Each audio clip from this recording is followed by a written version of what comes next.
أعوذ بالله من الشيطان الرجيم بسم الله الرحمن الرحيم الحمد لله رب العالمين الرحمن الرحيم مالك يوم الدين إياك نعبد وإياك نستعين اهدنا الصراط المستقيم।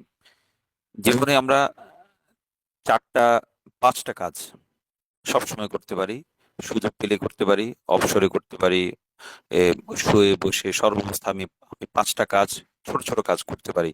তাহলে কি হবে? এই পাঁচটি কাজের বরকতে, এই পাঁচটি কাজের ওসিলায় আল্লাহ তালা আমার জীবন, আমার দুনিয়ার জীবন, আখিরাতের জীবনকে আল্লাহ তালা সুন্দর করে দিবেন। প্রথম কাজ হলো আল্লাহর শুকর আদায় করা, সর্বাবস্থায় আল্লাহর প্রতি কৃতজ্ঞ থাকা, আলহামদুলিল্লাহ, সুবহানাল্লাহ ইত্যাদি পড়তে থাকা। আমি যে অবস্থাতেই থাকি, সুখে থাকি দুঃখে থাকি, আল্লাহ শুকর আদায় করব। আমি যত বেশি শুকর আদায় করব, আল্লাহ তালা আমার নেয়ামত তত বেশি বৃদ্ধি করে দেবেন। আমি শুকর আদায় কমিয়ে দিলে আমার নেয়ামত বৃদ্ধির মান এবং পরিমাণও হ্রাস পাবে। আল্লাহ তালা সূরা ইব্রাহিমের ৭ নম্বর আয়াতে বলেছেন, লা ইন শাকারতুম লা আযীদান্নাকুম, যদি তোমরা শুকরিয়া আদায় করো তাহলে আমি তোমাদের নেয়ামত বৃদ্ধি করে দেব। দ্বিতীয় কাজ হলো আল্লাহর জিকির। আমার কাজ হলো সর্বাবস্থা আল্লাহর জিকির ফিকিরে থাকা। আমি দুনিয়ার কাজ করি, চাকরি বাকরি করি, ব্যবসা বাণিজ্য করি, যাই করি, আমি যদি চাই, আমি চেষ্টা করলে কাজের ফাঁকে ফাঁকে যত ব্যস্তই থাকি আল্লাহকে আমি স্মরণ করতে পারি। কাজের ফাঁকে ফাঁকে সুবহানাল্লাহ, আলহামদুলিল্লাহ, আল্লাহু আকবার একবার দুবার পড়তেই পারি, আস্তাগফিরুল্লাহ, সাল্লাল্লাহু আলাইহি ওয়াসাল্লাম এগুলো পড়তে পারি। আমি আল্লাহকে জিকির করলে, আল্লাহর স্মরণ করলে আল্লাহ তাআলা আমাকে স্মরণ করবেন। সূরা বাকারার ১৫২ নম্বর আয়াতে আল্লাহ তাআলা বলেছেন, ফাযকুরুনি, তোমরা আমাকে স্মরণ করো, আমার জিকির করো, আযকুরকুম, আমি তোমাদের জিকির করব, আমি তোমাদের স্মরণ করব। তৃতীয় কাজ হলো দোয়া। আমি আল্লাহ তাআলার কাছে যা চাইবো তিনি সেটা দিয়েই দেবেন। আমি দোয়া করলে, আমি ডাকলে তিনি সাড়া দেবেন। দোয়া হলো অত্যন্ত সহজ এবং সার্বজনীন এবং সব সময়ের জন্য একটা সহজ কাজ, আমল। দোয়াটা আমি শুয়ে বসে উঠতে বসতে সর্বাবস্থা আমি দোয়া করতে পারি। আমি দোয়া করলে আল্লাহ তাআলা আমাকে দিবেন। আর আমি দোয়া না করলে আমার জন্য যতটুকু বরাদ্দ, ঠিক আমার তকদিরে যতটুকু আছে ততটুকু দিবেন। কিন্তু দোয়ার মাধ্যমে আমি আরো অতিরিক্ত অনেক কিছু লাভ করতে পারি। অতিরিক্ত বলতে আসলে সবকিছু তো আগে থেকে নির্ধারণ করা আছে।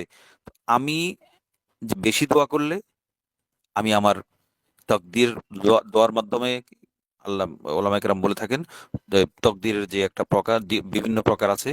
এক প্রকারের তকদির আল্লাহ তাআলা দোয়ার মাধ্যমে পরিবর্তন করে দেন, যে তকদিরটা মানে এই পরিবর্তনযোগ্য। কিছু তকদির আছে জীবন, মৃত্যু, বিয়ে শাদী, এগুলো একদম তাকদীর মুবরম, একদম অকাট্য।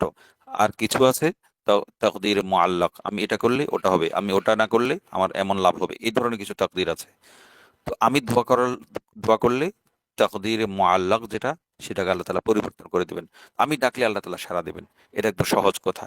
আল্লাহ তাআলা সূরা গাফিরের ৭ নম্বর আয়াতে বলেছেন, উদউনি, আমাকে ডাকো, আমাকে দোয়া করো, আমার কাছে চাও, আস্তাজিব লাকুম, আমি তোমার ডাকে সাড়া দেব।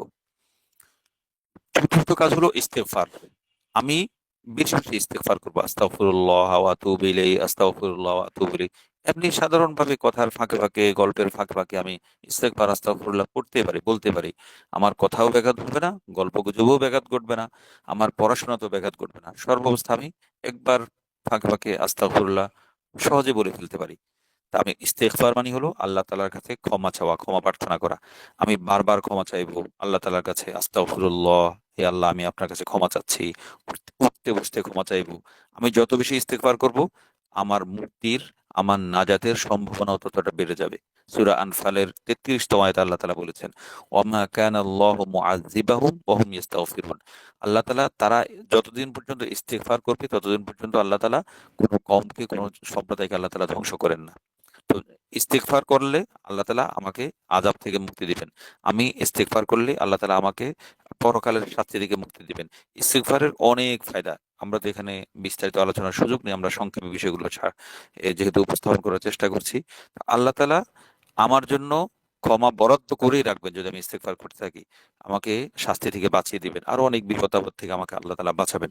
পঞ্চম কাজ হলো দুরূদ পাঠ করা, নবীজি সাল্লাল্লাহু আলাইহি ওয়াসাল্লামের উপর নিয়মিত আমি দুরূদ পাঠ করব। সুযোগ পেলেই সাল্লাল্লাহু আলাইহি ওয়াসাল্লাম, আর যদি সময় থাকে আমি নামাজের মধ্যে যে দুরূদটা পড়ি সেটা পড়তে পারি। আর সময় না থাকলে সংক্ষেপে সাল্লাল্লাহু আলাইহি ওয়াসাল্লাম এটা পড়তে পারি। সাল্লাল্লাহু আলাইহি মানে আল্লাহ তাআলা নবীজির উপর রহমত বর্ষণ করুন, ওয়াসাল্লামা এবং নবীজির উপর শান্তি বর্ষণ করুন।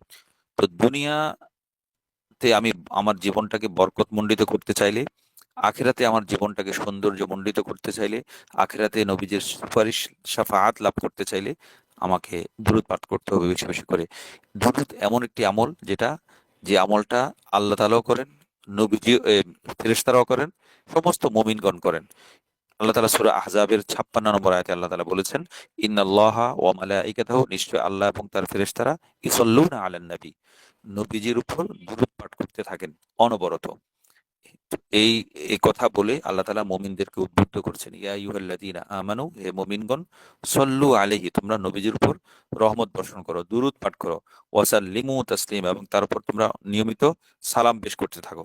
তো আমরাও সাল্লাল্লাহু আলাইহি ওয়াসাল্লাম একটু সুযোগ পেলেই আমরা দুরূদ শরীফ পড়বো। আল্লাহ তাআলা আমাদেরকে এই 5টি কাজ নিয়মিত একদম অনবরত করে যাওয়ার তৌফিক দান করুন। আমিন। ওয়া আখিরু দাওয়ানা আলহামদুলিল্লাহি রাব্বিল আলামিন। ওয়া মা আলাইনা ইল্লাল বালাগুল মুবিন।